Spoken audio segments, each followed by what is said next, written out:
So today our goal is to complete those two lessons, transmission of sound and then detecting and perceiving sound. Those are the two lessons we'll complete today. It will take around 25 to 30 minutes to complete those two lessons. And for rest of the time, you can work on your tutorial assignment in your courseware. And then I'll help you individually. Let's start with transmission of sound. Okay. And then before we start this lesson, let me tell you something. Please make sure to check your course space and then always maintain your course space. Okay. And for any reason, if you could not work on your assignment, please let me know. Okay. Because each week, if you check your message in Genius, each week you have to complete certain assignment. And then next week, Monday, like I'll update score of those assignment. If you do not complete, you will get 0 for those incomplete assignment. Okay. And then, okay, now let's go to our topic, transmission of sound. In this lesson, at first we'll talk about speed of sound, and then how the speed of sound varies depending upon the temperature of the medium. And then after that, we'll work on some of the mastery test questions.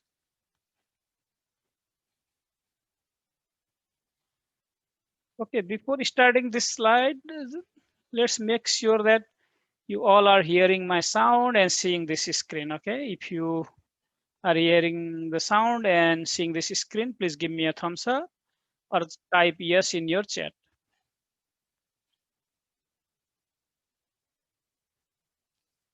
Sometimes screen freezes, so I just want to make sure, you know.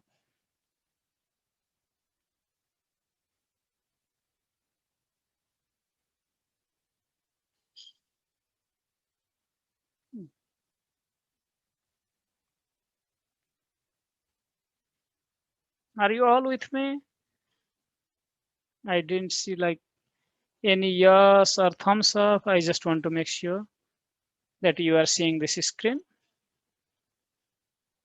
Okay, thank you very much. I got it. Okay, now let's get started.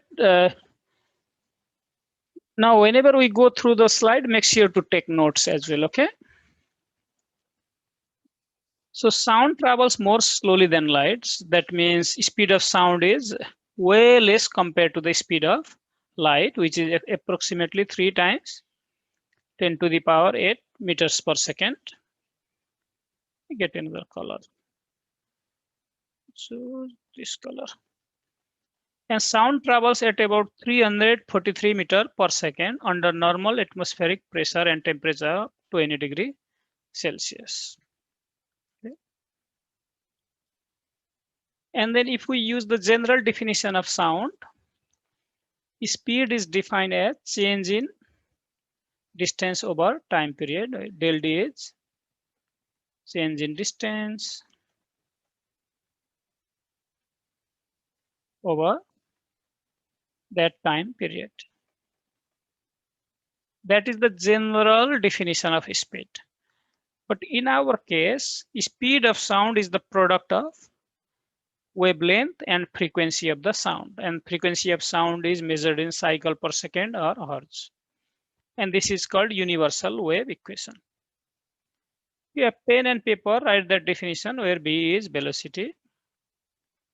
There are several questions related to this equation. Lambda, this is Greek letter lambda, wavelength, and F is frequency.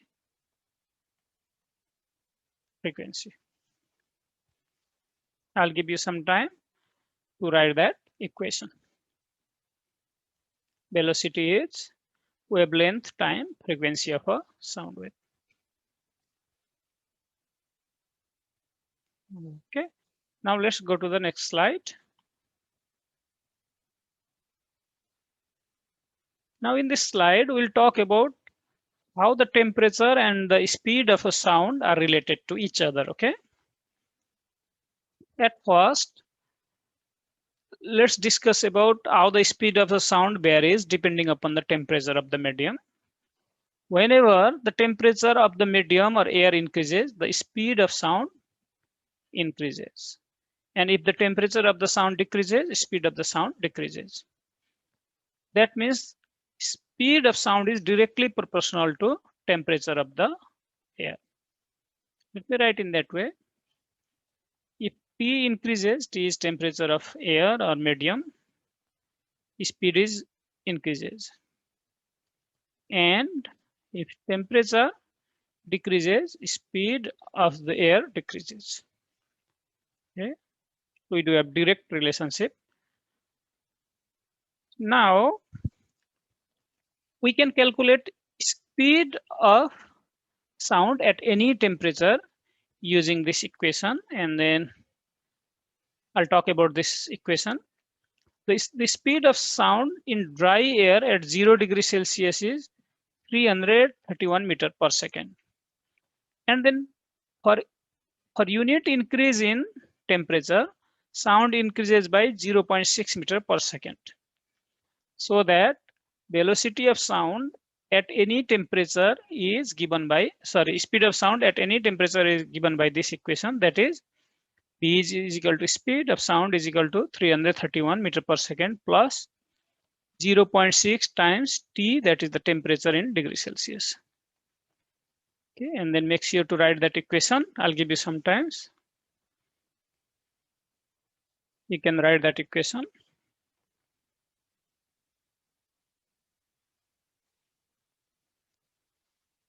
I'll pause here for some time. If you have any question, please let me know. Or give me a thumbs up if you followed this concept, okay? If you understood this concept.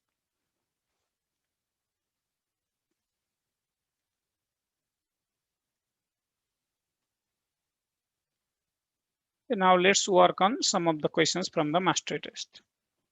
Okay, let me launch poll. Okay, try your best and answer this question. Question is which statement is true, and then you have to find the relationship between, let me see, speed and temperature.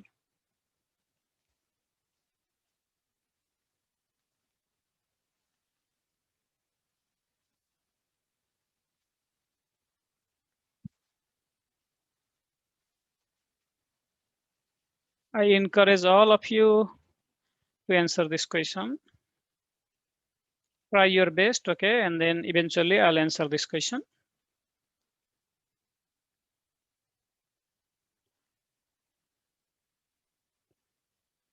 Okay, let me end polling. Thank you very much. The correct choice for this problem is the speed of sound is directly proportional to the temperature of the air. So whenever temperature of the air increases, the speed of sound increases. And if the temperature of sound decreases, the speed of sound decreases. Now let's go to the next question. The question is, what is the speed of sound at temperature of 56 degrees Celsius? Now let me look to the formula. So we know the temperature T, and speed of sound at temperature T is equal to B is equal to 331 plus 0.6 times T. Okay. Use that formula and calculate speed of the sound at temperature 56 degrees Celsius.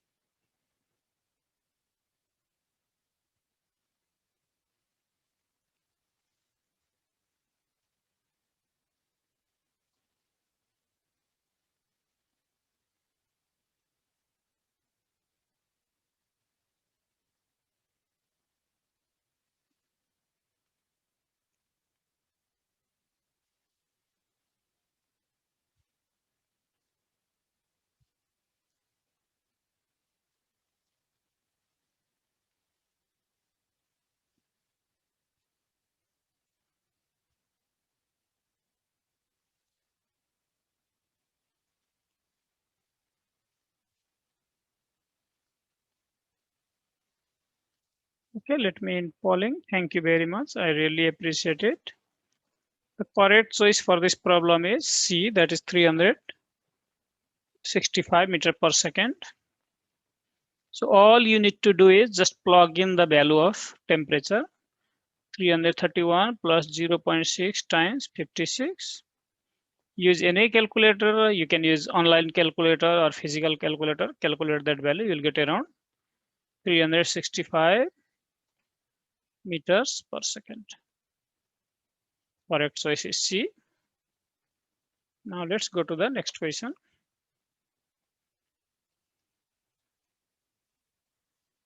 Question is, what is the frequency of ship whistle if the velocity of sound is 340 meter per second and the wavelength is 1.7 meters per second? So we do have wavelength and velocity, and then according to universal wave equation, velocity or speed of sound is the product of frequency, wavelength and frequency. Use that equation and calculate the frequency of whistle, ship's whistle. We'll launch poll again.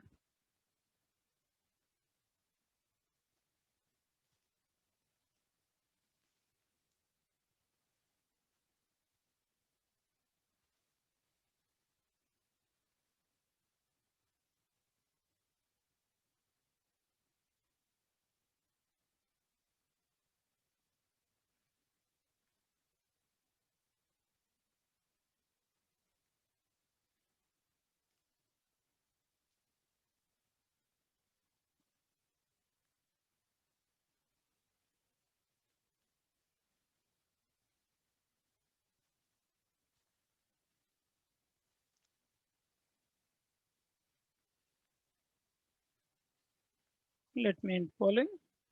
Thank you very much. The correct choice for this problem is A, that is 200 Hz. So let's substitute all the non values. Okay, velocity is 340, wavelength is 1.70, and we have to calculate frequency. So to calculate frequency, divide both sides by 1.70. 340 over 1.70 is 200, and then unit of frequency is Hertz. So the correct choice for this problem is A. That is, frequency of a ship's whistle is 200 Hertz.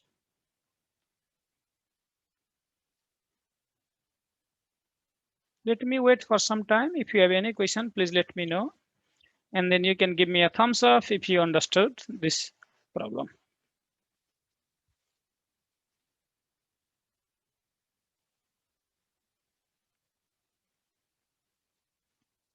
Now let's go to the next slide. So this question is exactly similar to the previous question, so I'll skip this. Now let's start a new lesson, that is detecting and perceiving sound. And then in this lesson, our goal is to go through detection of sound, pitch and loudness, and at the end, we'll go through the mastery test review.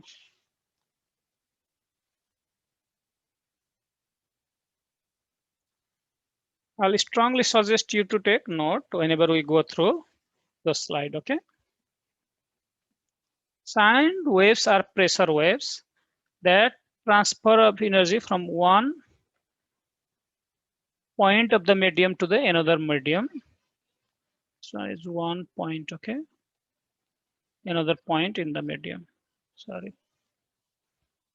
And then the amount of energy transferred is proportional to the wave amplitude. Okay? That means if the amplitude increases, the amount of energy transferred will increase. And then if the amplitude decreases, the amount of energy transfer will decrease. Okay.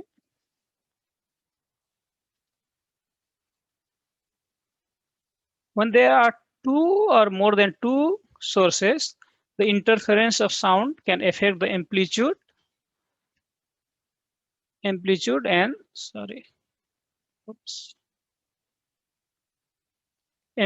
and loudness of the sound. Okay.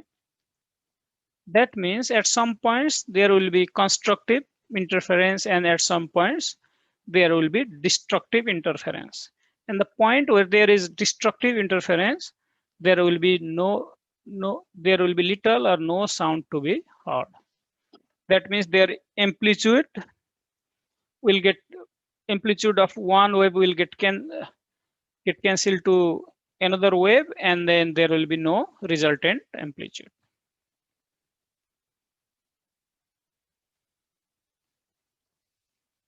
Okay, let's go to the third point.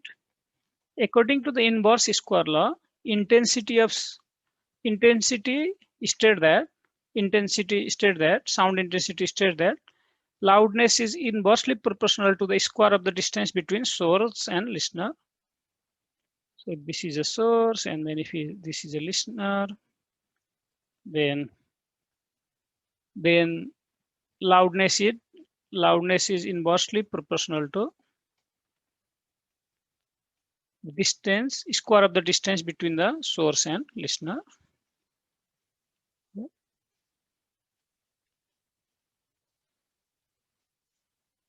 Now let's go to the last point.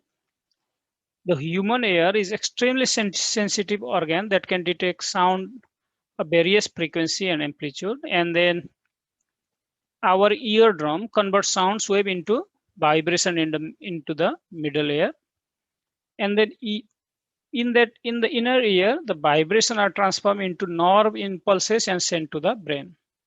So in that way, we hear the sound.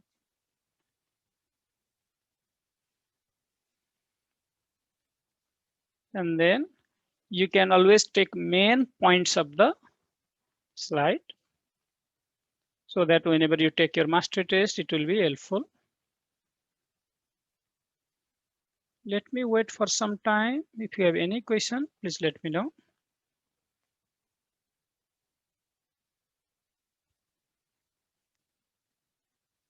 Okay, now let's go to the next slide.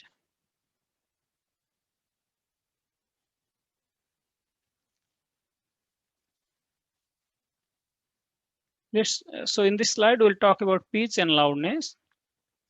Pitch of a sound is determined by the frequency of the sound.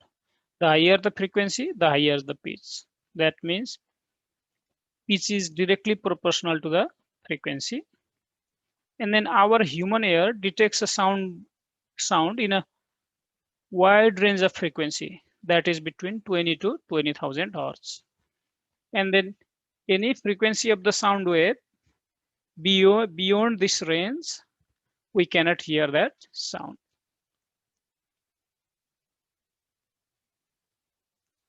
Loudness or intensity of sound is determined by the amplitude of sound wave, and that loudness is directly proportional to the amplitude of sound wave.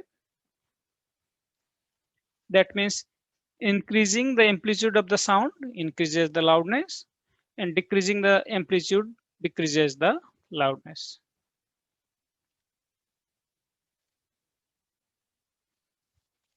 And then last point, the unit of sound intensity is measured in watt per meter square. But however, it is commonly measured on logarithmic scale in decibels. And then the normal level of the sound when we talk to each other is around 60 decibels. So this is all about pitch and loudness. After that, we'll work on some of the questions from the mastery test.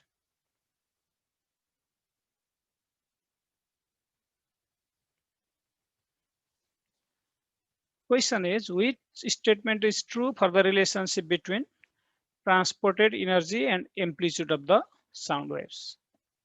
Let me launch poll. I'll give you some time to answer this question, and then I'll answer it.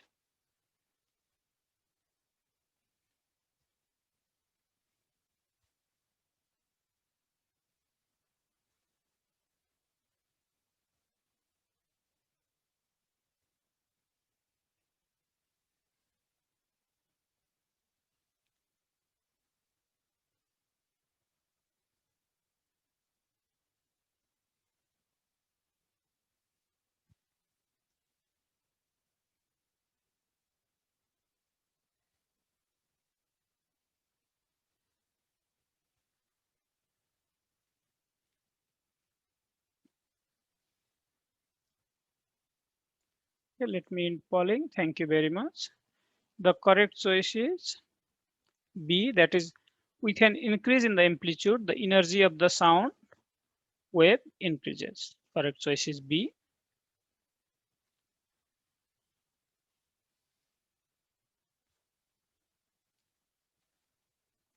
The next question is, which characteristic of sound wave is directly related to the loudness of sound?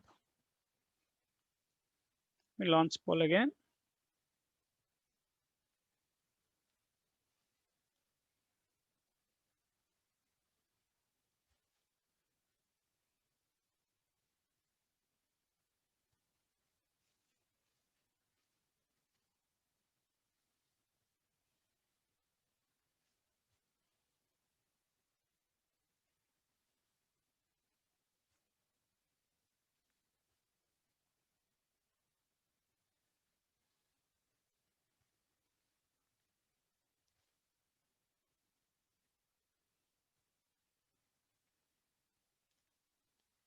Oh,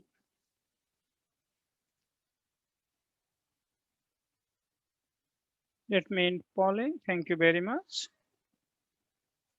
Correct choice for this problem is A, that is amplitude. That means loudness depends upon the amplitude.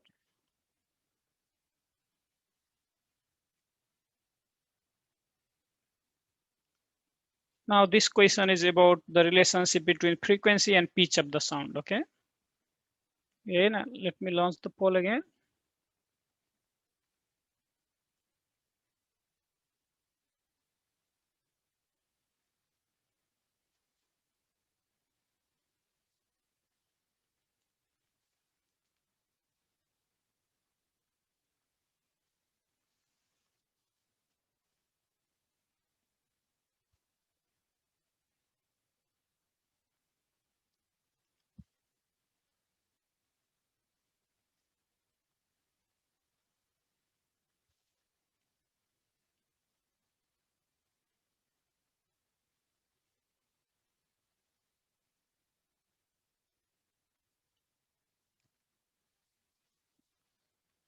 Thank you for your response. I really appreciate it.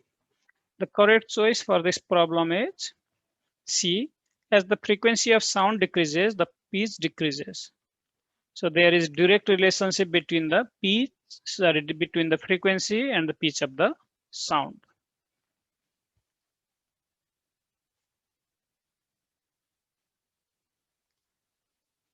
So let me read that question. A noisy toy is placed in a glass jar.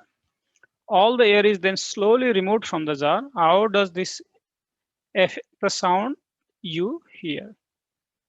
Let me launch poll again.